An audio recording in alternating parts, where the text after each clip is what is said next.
Саламатсыздарбы, урматтуу менин YouTube каналымдын көрүүчүлөрү. Сиздердин суранычыңыздар боюнча дал ушул мейманымды бүгүн чакырдым эфирге. Буюрса жан дүйнөсүн, көңүлүн, жүрөгүндөгү түпөйлүү ойлорду чогуу билебиз деген ойдомун. Саламатсызбы Сыймык мырза? Саламатчылык. Жакшы турасызбы? Кудайга шүгүр. Кудайга шүгүр, баары жакшы. Жакшы. Сизди сырттан көргөндө жанагы видеолоруңуздарды азыр эл арасына катып баягы тарап атпайбы? Чындыкты айтуу боюнча видеоңуздар, анан баары эле комментарийлерден окуп калсам, бул сизди бир псих деп атышат, наркоман деп атышат, бул эмнени чегет болду экен деп атат. Мен аябай кызыктар болот атам, кайсы түптүк нөмө жага аяктыкынан эле. Анда сиз. Эми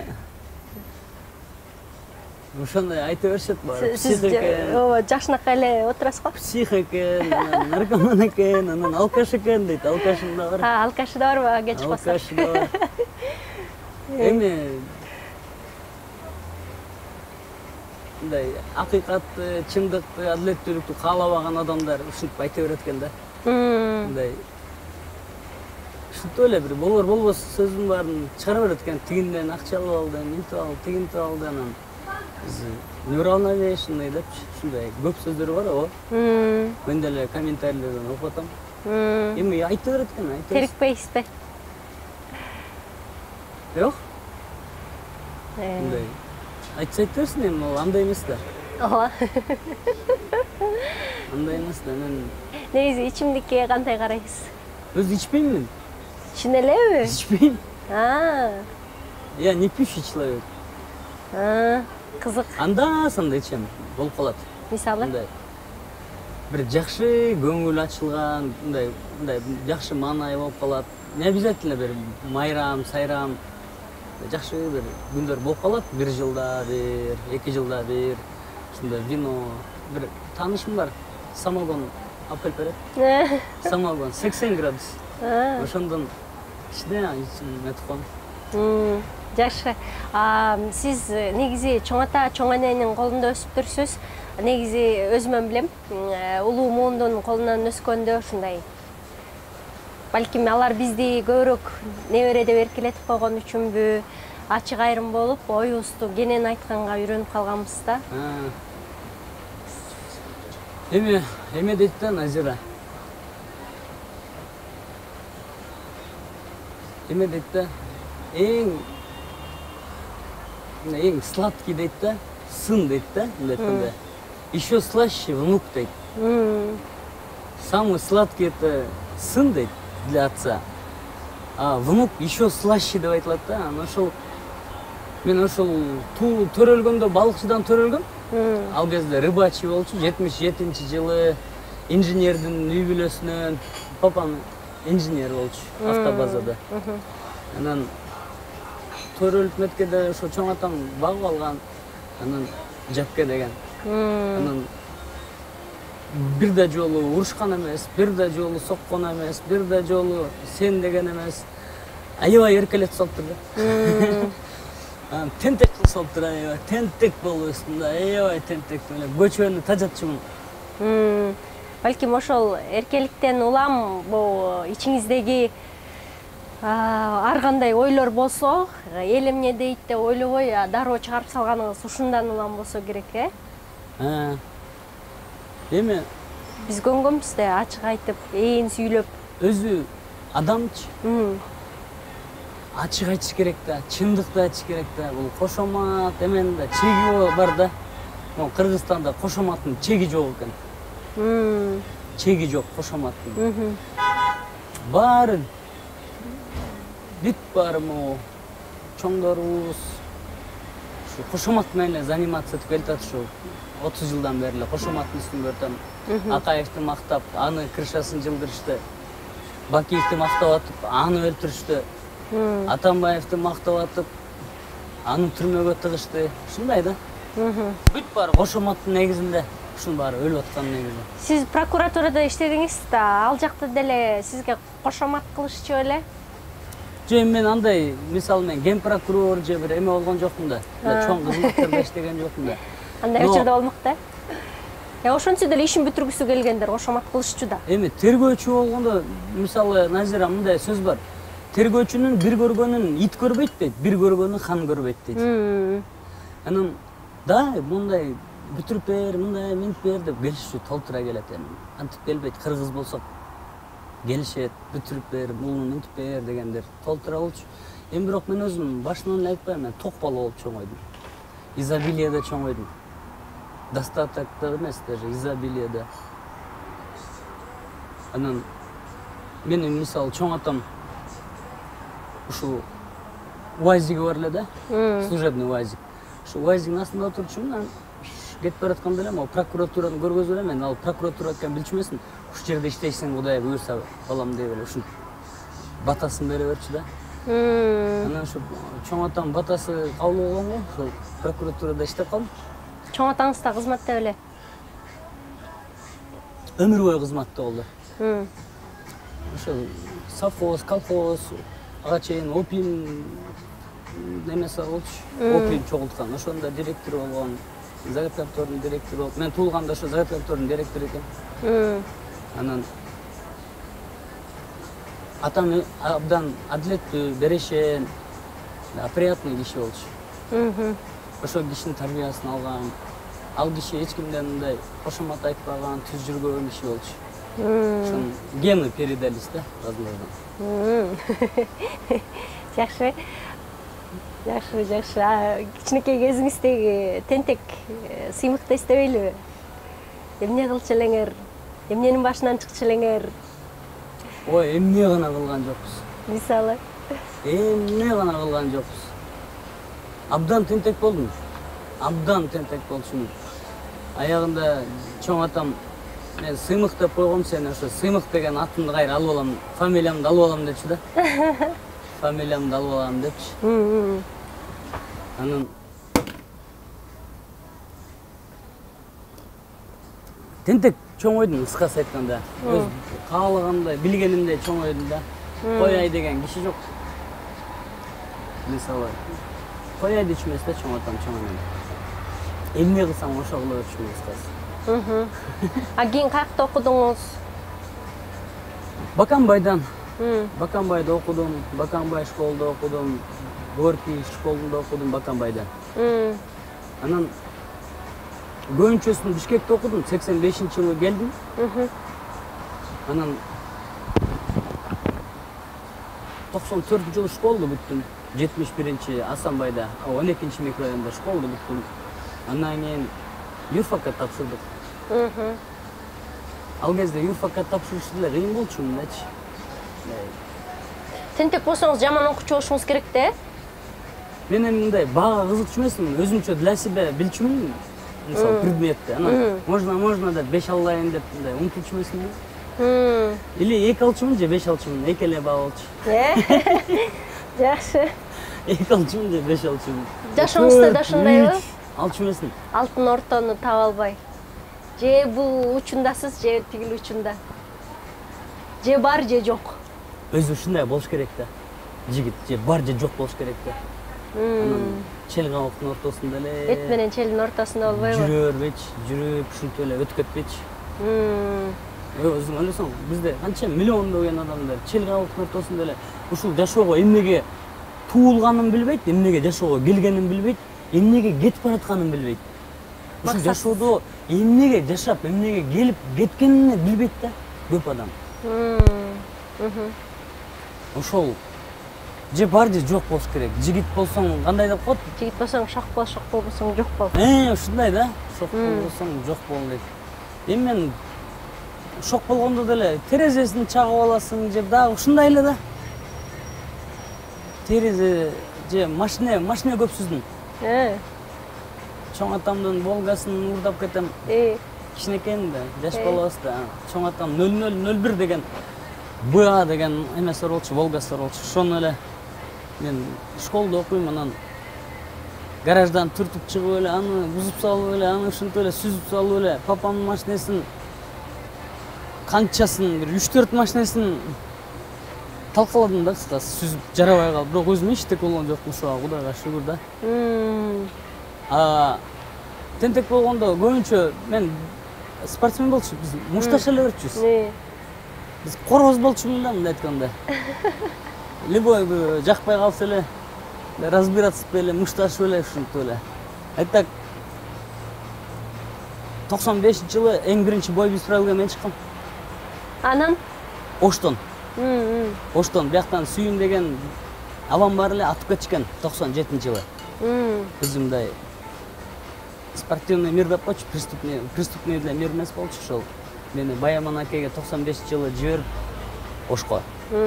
Аякта ушу сайында деп айтылчу ал кездечи. Ал ушу сайында азыр бой биз правилган дагы жестокий болчу. Ошого чыккан биринчи жолу 95-жылы. Өзбек мастер спорта международного класса менен чыгып калып, эмаяка чыккандан кийин билдим, мастер спорта международный класс СССР экен, 71-жылкы өзбек экен да. 95-жылы ошондон нокаут болгон. Биринчи бой биз правилганчы. Сиз аны нокаутка жыктыңыз? Жок, ал мени. Анан? Ал экөө согушуп атканда мага айтып атты да. Мен сен менен ойноп атам, жөн эле согушчу деди да. Мен сен менен ойноп атам деди да. Мен коркуп калыптыр деп уже до конца согушуп атпайм. До конца согушсам аягы бир 10-15 секунд калганда нокаут болуп калган. 51 килограммда нокаут болгом.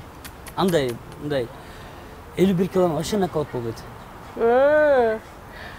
Сиз азыр бокс боюнча мастер спортасыз да? Спорт чеберисиз да? Ооба. Анан? Мурунга чыккам, мурун. Мурун азыр эми 97-жылы болгом да. Азыр эми андан кийин мен университетте окуп, мындай юрфакка көбүрөөк көңүл бургам да, мен спортко көңүл бурган эмесмин. Спорт менен деле кетсе болот эле мындайчы, бирок спорттун келечеги бизде слабо болуп атпайбы? Келечеги. Мисалы боксер болсоң, бандит болуп каласың.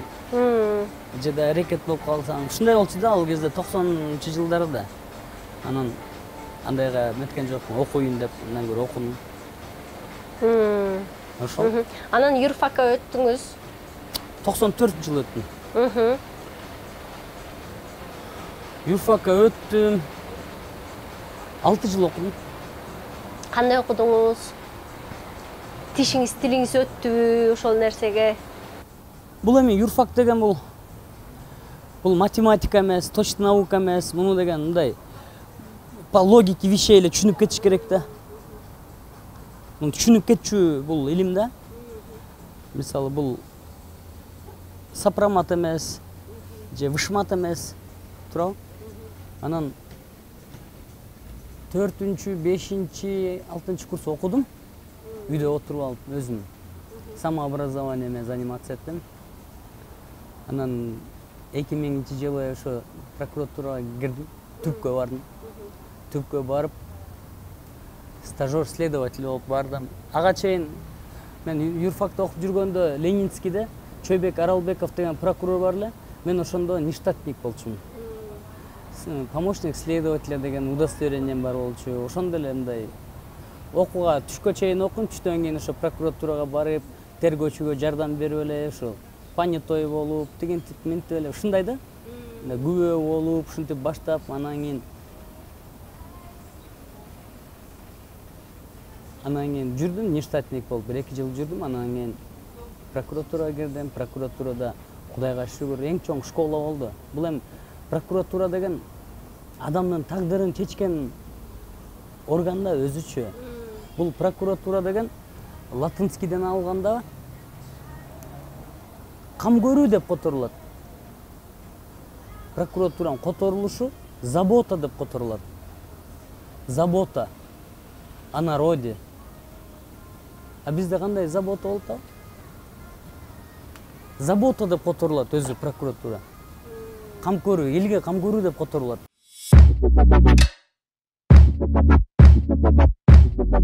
Анан канча жыл, 10 жылдан ашуун иштедиңиз, прокуратурада? 15 жыл болдуңуз, Анан 15 жылда эмне ийгиликтерге жетиштиңиз, эмне кылдыңыз ал жакта?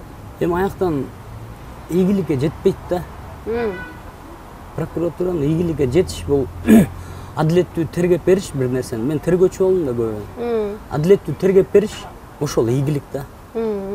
Канча миллион сом, канча биз эми көбүнчө экономический должностной анан мурун убийство тергечүбүз прокуратура. Ошол адилеттүү тергеп бергенге эле аракет кылдым. Мындай бирөөнүн акчасын алып алып, бирөөнү кууратып, меткен жокмун да. Айта бирөөнү кууратсам азмы, Facebooktан көп эле мындай айтып жүрөм, ошол жактан чыкпайт беле. Менден алып алган, менден минтип алган, менин ишимди бүтүрбөй койгон, мен бирдемемди минтпей койгон деп мындай айтат эле, эч ким айта албайт. Анткени мен тыйынга деле кызыкчу эмесмин. Тыйынга кызыккан адамдар болот, кызык мындай тыйын экинчи планда болгон адамдар болот да. Мунун баары порядочностьтан болот адамдын. Адам порядочный болот, болду.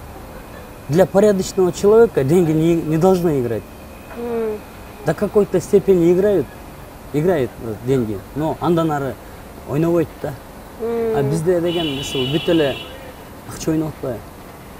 Мамлекетте бүт акча да. Ушу акчадан өлгөнү калган немелерибизди билбейм. Мындай ушул жумушуңуздан улам, кызматыңыздан улам мүнөзүңүздө бир катаалдык пайда болдубу? Мындай прокурорский характер болуп калат экен да. Ошол. Өзүңүз кандай өзгөрдүңүз? Өзүм эле башында эле мындай кичине нахальныйраак бала болчумун. Нахальныйраак болчумун, анан мамам айткандай, ушу прокуратурага кирип такыр жарашты дейт да, эле. Өлгөн үстүнө көмгөн болду дейт да, мындай, в хорошем смысле. Эми прокурорский характерин айтпайм. Мисалы бир иш тергеп атасың, ал 50дөбү, 60табы. Бирок мен мындай кекетип, мокотуп тергечү эмесмин да. Мындай адамгерчиликте эми сөрөнү. Бирок бизге көп мындай жардам сурачу тергеп атканда биринчи айтчубуз мисалы 5 миллион сом мисалы айтам. Ущербкен ушуну коюп коюп, ушуну төлөгүлө, анан сүйлөшөбүз дейчү. Жардамдан биринчи бул тергөөчүнүн биринчи вазифасы бул ущерб төлөтүш керек да. Аны жана камап салганда мисалы эч эме жок да. Ал камап бир 3-4 жыл отуруп амнистия анан бирдеме болот, чыгып кетет аларчы. Биринчи очередь куздуруш керек да тергөөчү. Ушу көп кишини куздурду. Азыр деле куздуруп атасыз да ошондо? Азыр эми андай куздура албайсың да. Мисалы азыр тергөөчү болсом, Жумалиевди тергеп атсам, мисалы. Вообще куздуруп салмакмын. Куздурбай эле го азыр, Азыр эми жөн эле да концерт кылып атышат да, ага иш козгоп коюшту, мага иш козгоп коюшту, ушундай эле да. Мага эмнеге козгойт? Мен эмне кылдым? За сказанное не осуждают дейт, за содеянное судят дейт да. За содеянное. Кыймыл аракетиңе эметиш керек, мындай. Свобода слова деген бар да, азыр мен эртең атомный бомба жазам десем эле иш козгой беришеби мага. Атомный бомба жок да менде, мисалчы. Ойлосоң, ошондой эле кеп да, мен эртең атомный бомба жазадым, эртең жардырам десем, иш козгошобу менде жок да мындай. Жөн эле да ушул. Адилетсиздик, бийлик болгон жерде бүт адилетсиздик, бүт акыйкатсыздык, калыстык бүт баары болбойт дейт да. Ушу адилеттүү бийлик болгондо элдин эмеси оңолот эле да. Дагы көп кишилер барбы куздура турчу? Көп. Көппү? Көп. Бизде көп да? Көп.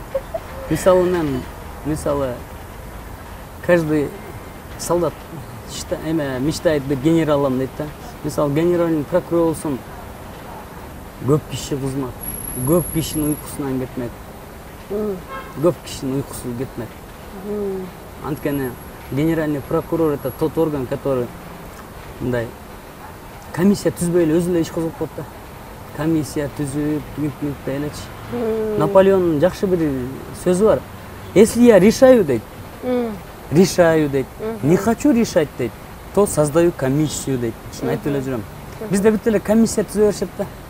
Ал комиссия жогорку нерсе миңдеген комиссия түзүлдү, жыйынтыгы мындай 0.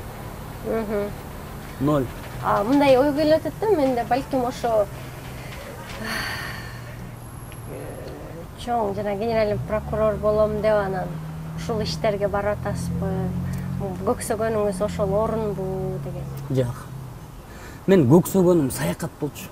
Анан Саякат. эмне саясатка кирип атасыз?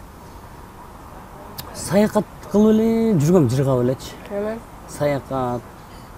Анан бул саясатка эмнеге кирип атабыз?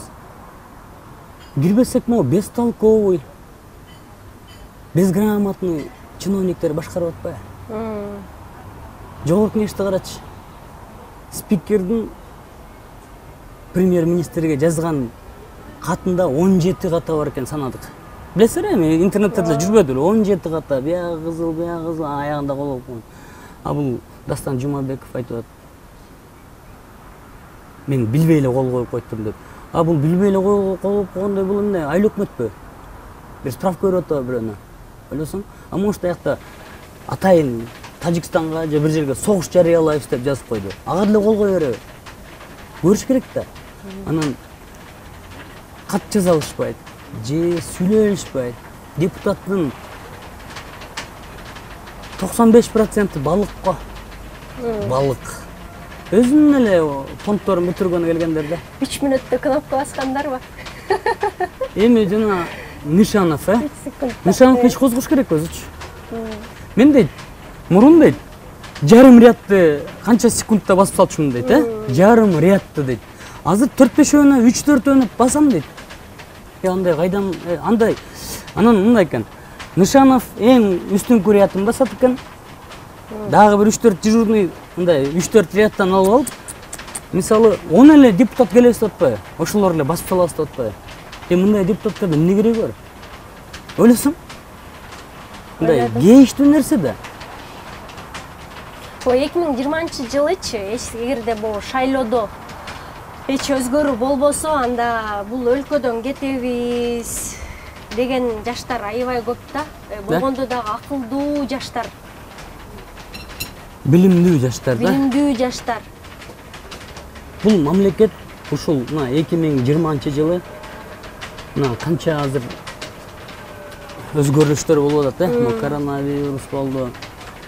Ушул 2020-жылы шайлоодочу, мисалы шайлоо болсо, азыр коронавирус менен да жыл кирип кетиши мүмкүн. Ушул 2020-жылы өзгөрүү жылы да. Анткени ушунда дагы акчага сатылып, баарын сасык саясатчылардын баарын ээрчип, ошолордун немесин жүрө берсе, эч нерсе болбойт. Азыр деген эл ойгонуш керек. Эл тыйын алган, 1000 сомдон алган чепуха. Вообще 1 миллион адам келбей койт экен эмеге. 1 миллион адам шайлоого келбей койт экен. Президенттик шайлоого миллион адам келбей койт экен. Парламенттик шайлоого миллион адам келбей койт экен. Булар кайдыгер адамдар да, бул государство эмне болсо ошо болсун деген сөз да. Ушу келип, хотя бы против всех шайлаш керек. Анан жанагы силердин чоң казатыңардын артында ар кандай адамдар турат. Булар жөн эле пешка деген нерсени көп угам да. Кимдер турат дейт? Раимов турат дейт, мисалчы. Жана Матраимов, Раим Матраимов. Деп айтышат. Дагы айтыр баарын элечи. Билбейм, орустардын эмеси. Кремльден мындай. Ошолор дейт. Дагы Деп атат. Мисалы үчүн мен айылга өткөндө бардым да. Муз ичкени барсам, аякта кемпирлер жалаң отуруп алып, "Ай кызым, ай жанагы Сыймык Жапыкеевден интервью ал." Ошолсон аябай үмүтүбүз чоң. Ушулар кустурса экен, кемпирлер бар деп атат да. А бирок баягы улуу мындай орто жаштагылар дейин. Орто жаштагылар алар болсо, "Ай болбогон кеп да ал" деген жөн эле бир оюнчукта ал деген бирөөлөрдүн эмеси, Жапыкеев ал жөн эле пешкада, тияктагыларды сүйлөттүрүп атат. Ал жакшы акча алганда деген нерселерди угуп атам да. Ооба, ушундай. Эми мындай да, Назира, бул туура суроо да. Анан үмүтүбүздү жерге чапсаңар, таяк жейсиңер айтайын. эме туура суроода кимдин проектиси бул жөн эле кантип чыга калды, кухнядан отуруп эле чыга калды дегенчи. Мисалы Раим Матраимовдун эмеси дейт, проектisi. Эмнеге аны айтышат? Эмнеге ошону биринчи болуп ошонун атын атап, эмне үчүн ошону кустуруудан баштабайсыңар? Ал Раим миллионер, миллион эмес, миллиард болуп кеттир. Ага эмнеге Жапыкеевдин тиши өтпөй атат, тили өтпөй атат. Эмнеге Раимди айтпай атасың десе, эмне силер деле өзүңөр унчукпайсыңар деп атат дейт. Ошо мен жана Алтынай Арстанбекова деген интервью алганда, ошондо жарым саат Раим жөнүндө айтып берген. Эмне кылыш керек экен? Эми какылдап какшай бергендечи. Мисалы ага чейин деле Раимга каршы чыкпады беле. Мисалы 17-ноябрда болгон былтырчы жана реакция Үмүт 2020 дегендер өткөрүнө баргам, митингине баргам, 2 жолу баргам. Эми Раимди мен азаттык бүт барын иликтеп чыкпадыбы? Азаттык, клуб KG. Мен андан жакшы билбейм да просто. Мен ушул Раим Матраимовду ушул азаттык кандай айтсам, мисалы 700 миллион вывод болгон деп атышат, туурабы? Эң чоң күнөө койгон, 700. Ошону эле билем. Мисалы клуб KG менен ошолор кандай айтса ошону эле, андан ашыкча нерсе билбейм. Андан ашыкча нерсе билсем айтмакмын. Эми мен мындай жерлерин көп көрүп калдым. Мисалы кээ барса жардам берет экен деген эле угам да. Айтак Раим Матраимов менен такыр кезиккен эмесмин. Мындай монтуп кол берсең го, монтуп кол алышып, же салам алейкум байке деп мындай такыр мен анын тоюна да барган эмесмин. Мисалычы мындай такыр эмем жок да.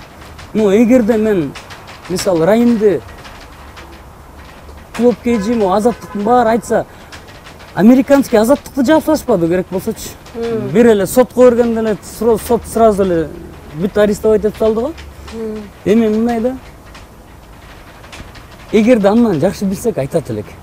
Эми целый компаниялар ушу мага кухняма көз каранды болушабы.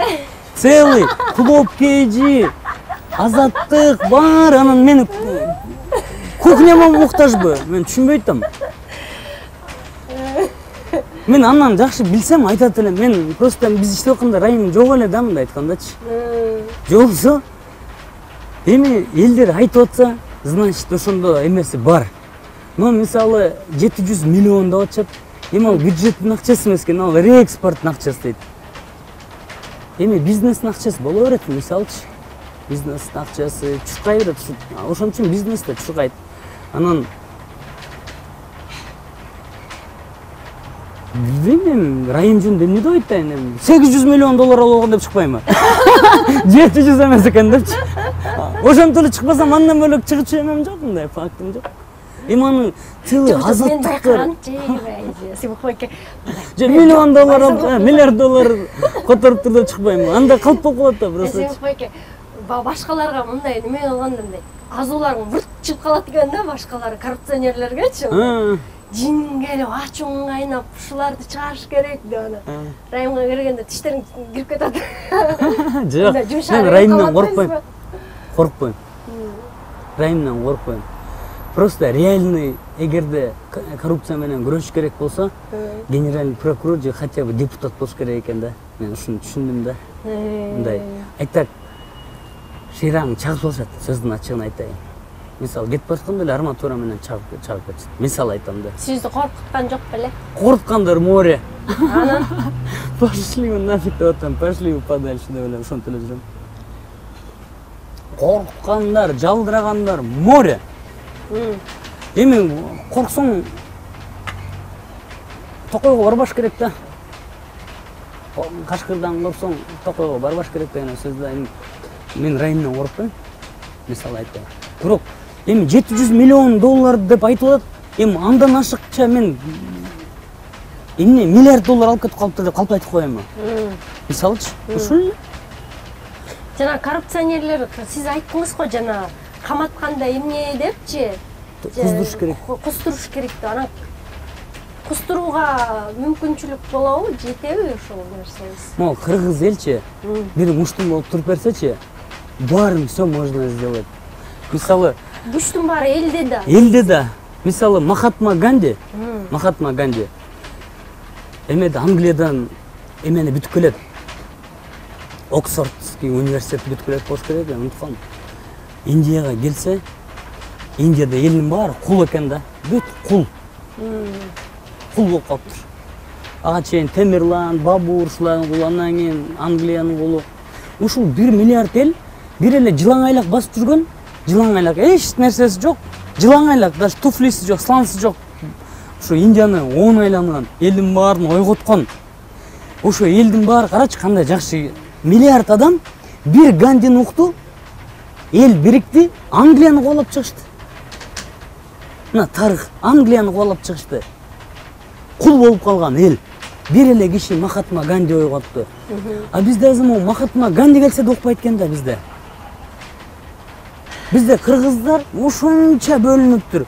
Оштук, аркалык, анан тиги партия, бул партия, тиги бул ууру, тиги ууру, сарбагыш бугу, анан саяк, бирдеме деп эле ушинтип эле кыргыздын башын ушундайынан эметиптир могу биримдигин. Ошон үчүн кыргыз оңолбойт. Когда Махатма Ганди айтпам, жылаңайлак басып жүргөн бирөөнү эле уктубу?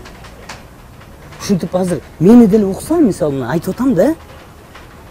Мен жаманчылык айткан жокмун элге. Мен жер саткан эмесмин. Мен ууру эмесмин. Казнадан жеген эмесмин. Мындайчы.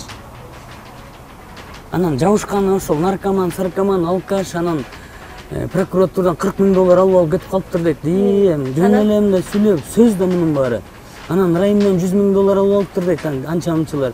Шадиевден 60 000 эме бул ни в какие рамки не лезет да мындай.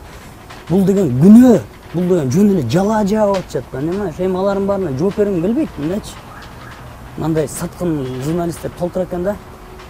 Андайга эме жооп бергим келбейт. Просто мен өзүм билем, что мен өзүм таза адаммын. Мен ушунча тазалыкта эле келтам да. Прокуратурада иштегенде кантип алган жоксуз? Эмнени? Алат да, коррупция болот да. Эмнени алат? Акчаны. Взятка. Взятка. Кичине. Эч кимди. Мисалы, момчу алып кел деп эч кимди айткан жокмун да. Ушу канча иштедим? Момчу алып кел. Анан мешин бүтүрөм деп бирөөнү айткан жокмун.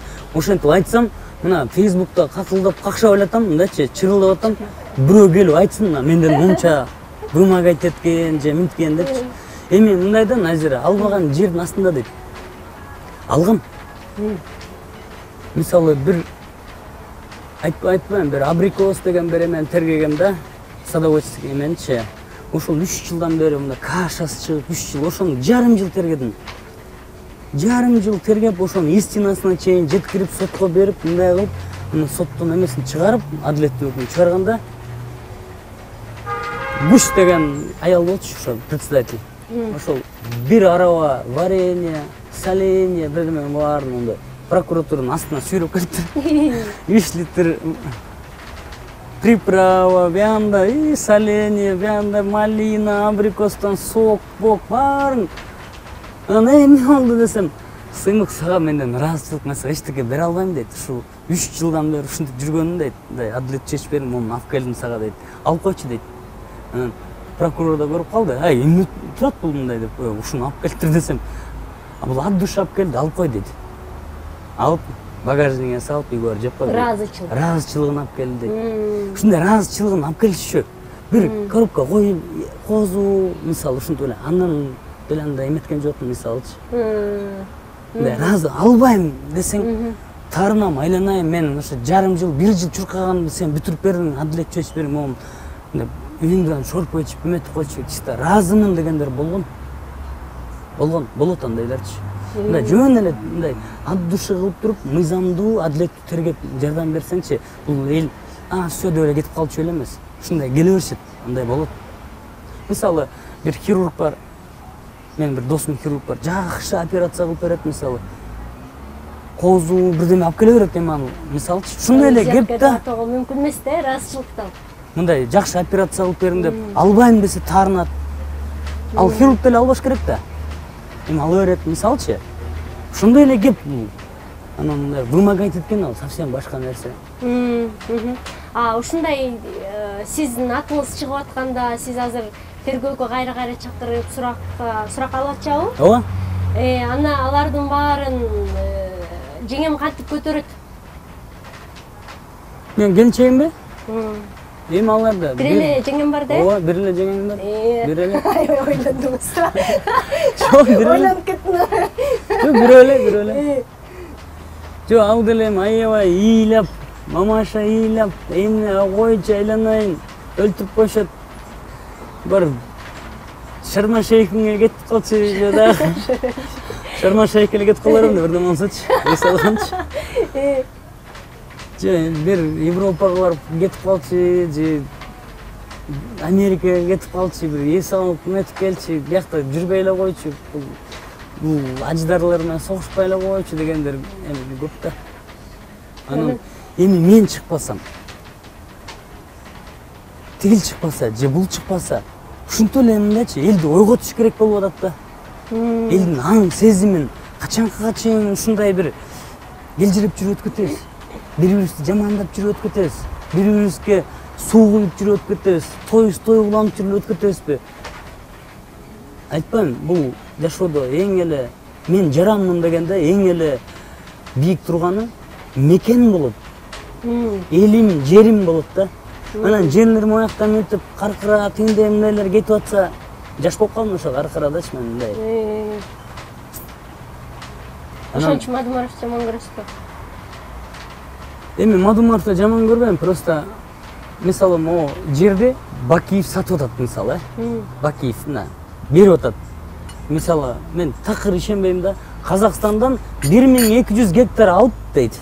1200 гектар алып турубуз. Могу 1200 гектар алып турубуз. Анан 600 эле эме берип коюп турубуз.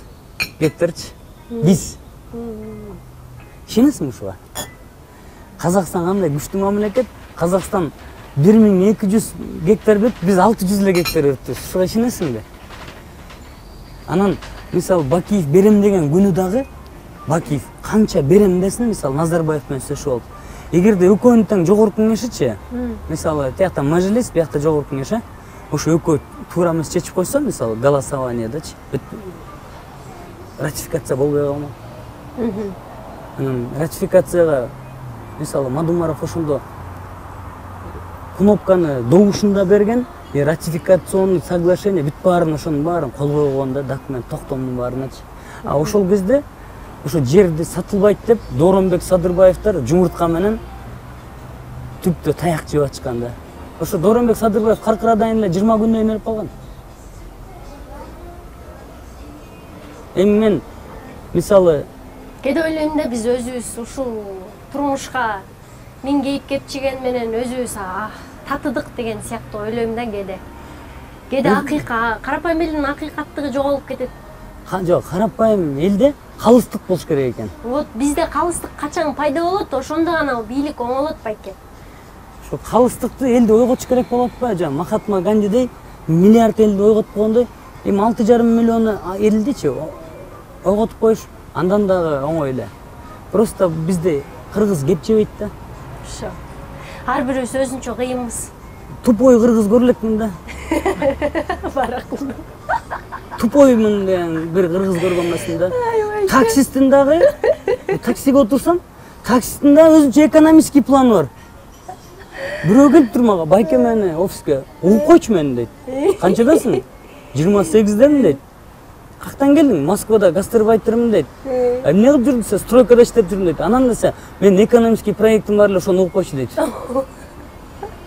Мен угуп коюн десем, 10 мүнөт өттү, 15 мүнөт айттым, эми каждый ушундай. Ойлосоң, Москвадан өзү строитель экен, 28 экен, экономический проектси бар экен. Эми ошону угуп деп мени тажатып атат да. Ойлосоң, ушундай да. Таксиге отурсаң деле кантип Кыргызстанды тоңдуктан чыгарыш керектен экономический планы болот, таксисттики да болот. медигиндики да болот, сантехники бүт бар го. Мен акылым жок, мен билимим жок деген кыргыз көрүлөкмүн дечи. Билет, баарын билет. Бүт билет. Ушундай болбош керек да. Профессионалдар бар, ошолорго эметиш керек да, ишениш керек да, профессионалдар бар. Мен мисалы укук коргоо жагынан мен профессионалмын да.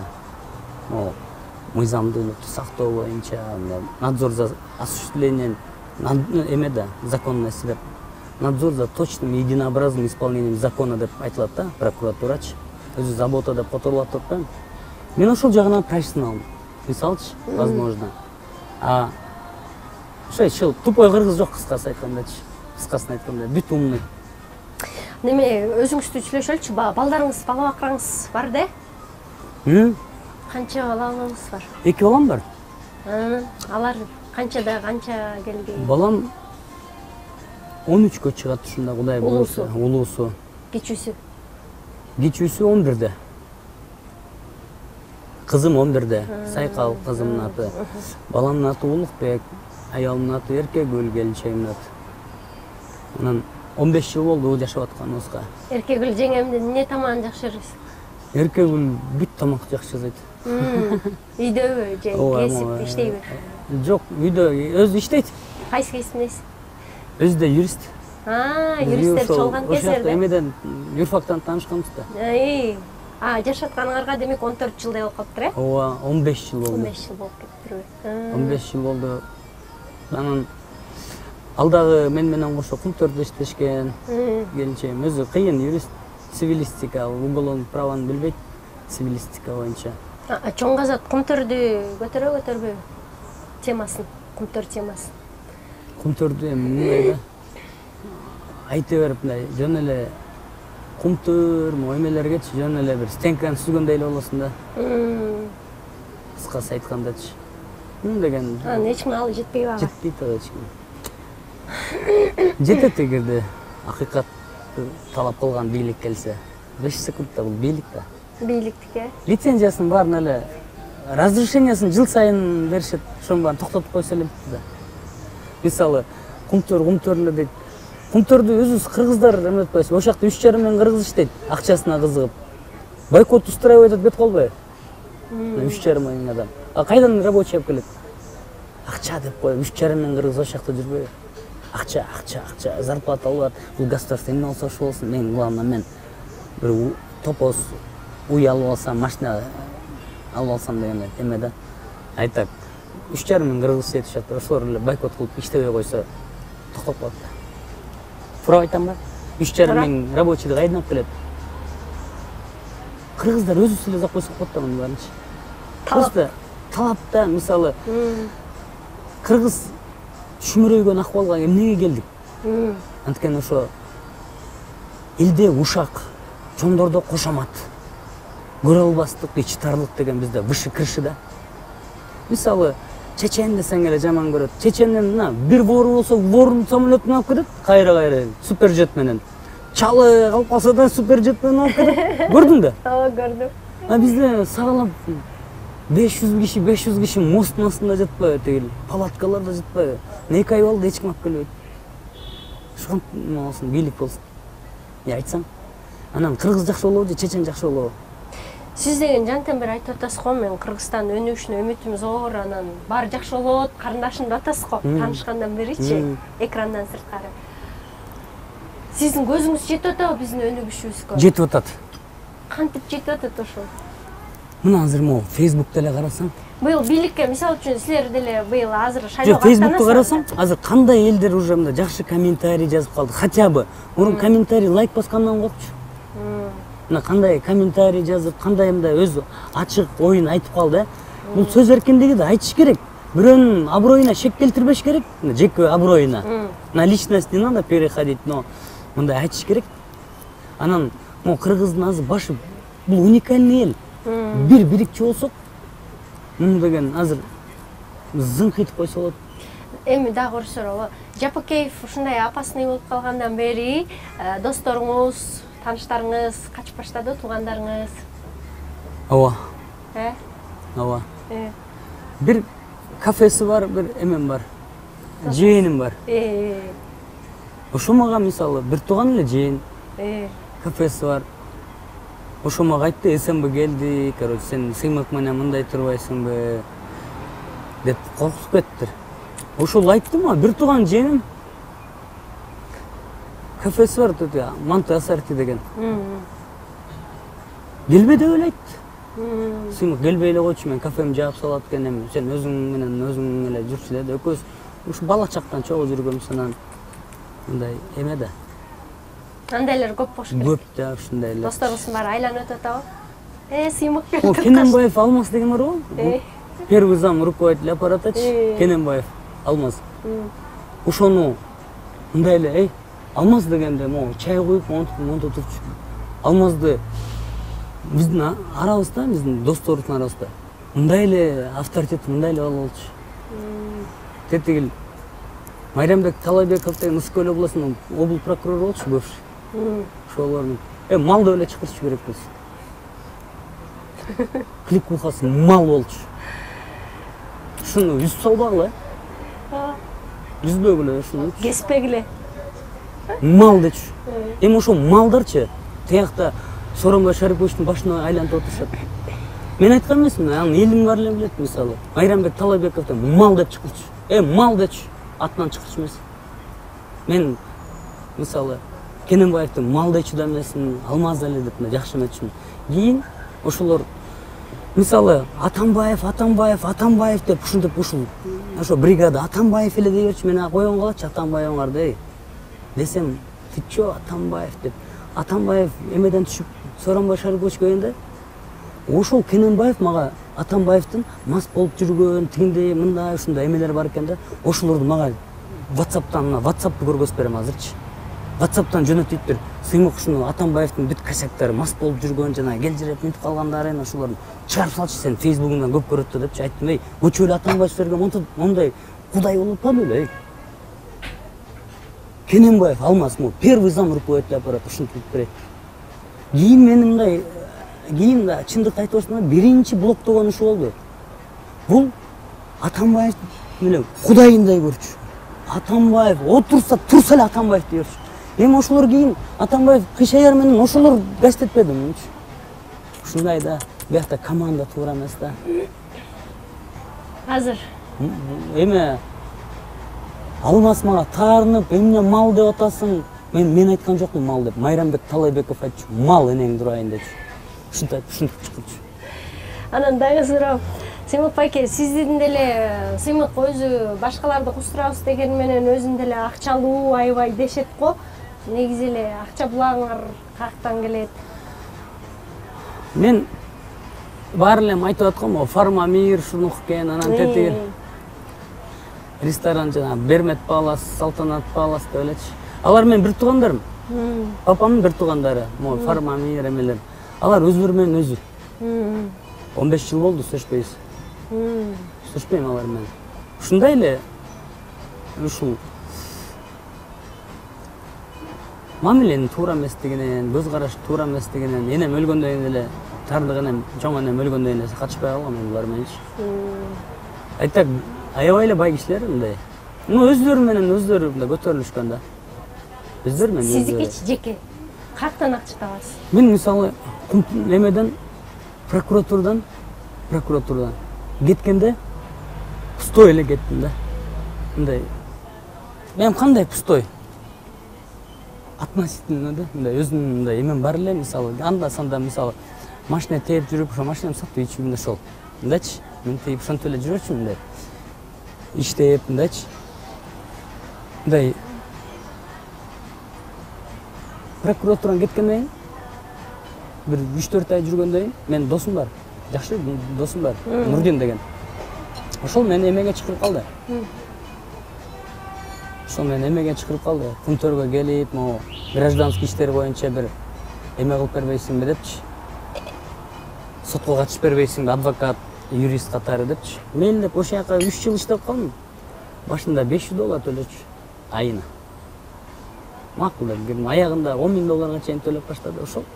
Ошактан акчаңыз барбы? Түгөт салмам. Азырчы мен кайсы акчага чай ичетем? Азыр ошондон болор, булус калып калгандар бар да. Мисалы, экономика кетесинде, манын баарын эле эметип салбайсың да, мисалычы. Бир жерде иштейсизби азыр? Кыз иштебейм эч жерде. Адвокатмын да. А сизди азыр, мисалы үчүн бийлик ишке чакырса, баарын таштап кете аласызбы? Жак. Менин эмнеге бийлик барасың айтчы? Эмнесине барасың азыр? Бул чөгүп бараткан корабльге эмнеге түшөсүң? Чөгүп баратпайбы? Чөгүп баратабы? Чөгүп барат. Чөгүп барат. Эмнеси чөкпөй эле? Чөгүп бараткан. Мага зам генеральный болосуңбу деп айтышкан ушунда. Анан, анда сиз Ал зам генеральный эмне ал? Жөн эле бирөөнүн астында эмесин да. Тышкы. Дудка, да, жөн эле. Анын үчүн мисалы могу бийлик деле кызык экен да. Ушу бүт эле өзүнүн куда сүйөк бирдемелерин иштетип ушинтип атышпайбы? Өзлөрүнө тууган туушкандары иштебейт. Бул деген мындай. Наоборот, эмелер иштеш керек да.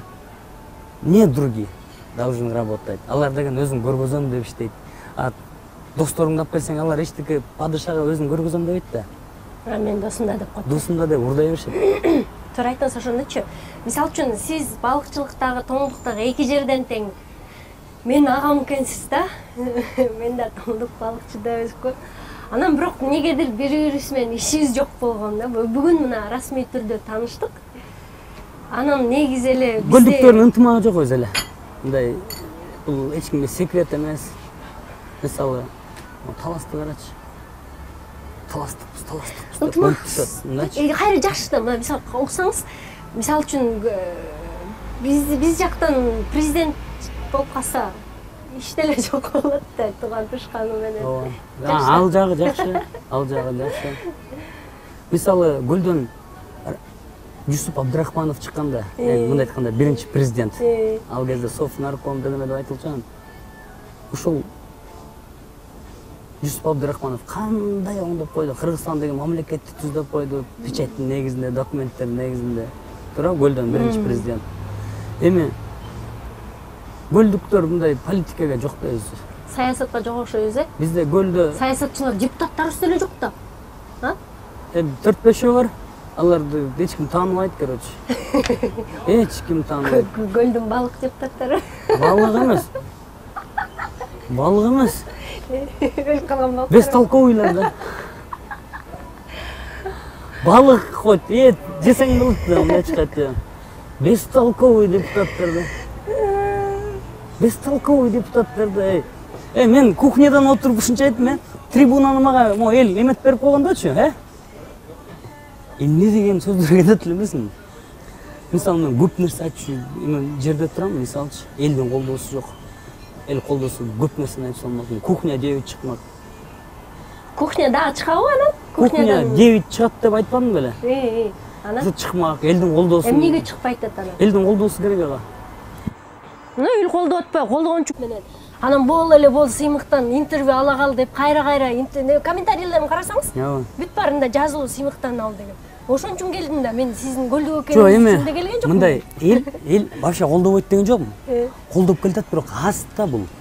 Аз да. Жана чоң казатты өткөндө Курмангазы Азыкбаевтан интервью алганда деген ал деген айтпадыбы, биз деген миллион канча болдук катарыбыз деп. Эми аз да аз. Бул деген мындай. Миллион болуш керекпи аз болгондо? Ленинди кандай колдоду эле билесиңби? Ленинди. Жок, бизде эмнеге эл колдой элбей атат, коркуп атат, анткени чоң казаттын артында ким турат деген суроодон коркуп атышат. Эч ким турбайт. Ушуну мына сизге айтып коеюнчу. Мына Кудай астында, Кудай астында ушу бүт элдин астында, чоң казаттын артында. Да, неужели бул эл уже 30 жылда ишенбей калыптыр да, эч кимге ишенбей калыптыр да. Айранды үйлөй ичип атабыз. Айранды үйлөй ичип калыптыр да, мен түшүнөм да.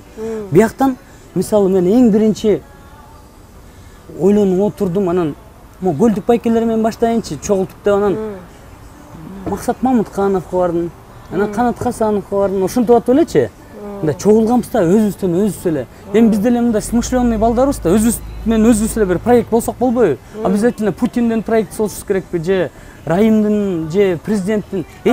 Мисалы 30 жылдан бери ошентип келатат да. Бир жеке ишенсең эле артында тигилер турат. Азыр биз элдин проектисибиз. Мына. Кудай акы элдин проектисибиз. Мына. Ошо эл жардам берсе, эл мындай өзү көтөрүп кетсе, элдин проектисибиз. Силерчи азырчы сиз мисалы үчүн элдин проектиси болсоңуз, анда тура эмес кылып атасыңар. Эл колдобосо анда кылбайбыз деп. Силер дагы кетенчиктеп атпайсыңарбы? Силер кыла бергиле, жасай бергиле, бардык нерселерге мындай көз карандысыз эле. Анда ошондо эл ишенебиз да. Мисалы үчүн мен деле чоң казат десе маани бербейм да. Бул да бирөөнүн проектиси болсо керек деп. Мен өзүм башка бирөөнү айтпагам. Жок, андай эмес. Эч кимдин проектиси эмеспиз. Карындашым. Эч кимдин проектиси эмеспиз. Биз эл деп эле келтебиз. Силер бизге результат бергиле. Силер элдин сөзүнө, көзүнө ар кандай нерселерге карабагыла. Жөн эле результат бергиле. Артыңардан тапыра берчи. Всё, мына азыр ошентип элечи. Биз результатты элдин талабына жараша болот да бүт баарычы. Талабы жок эле жасагылай. Биз эл деген кимге ишенерибизди билбейбиз азыр. Всё, бизге ишенгилечи. Мисалы, мага деле эң эле бир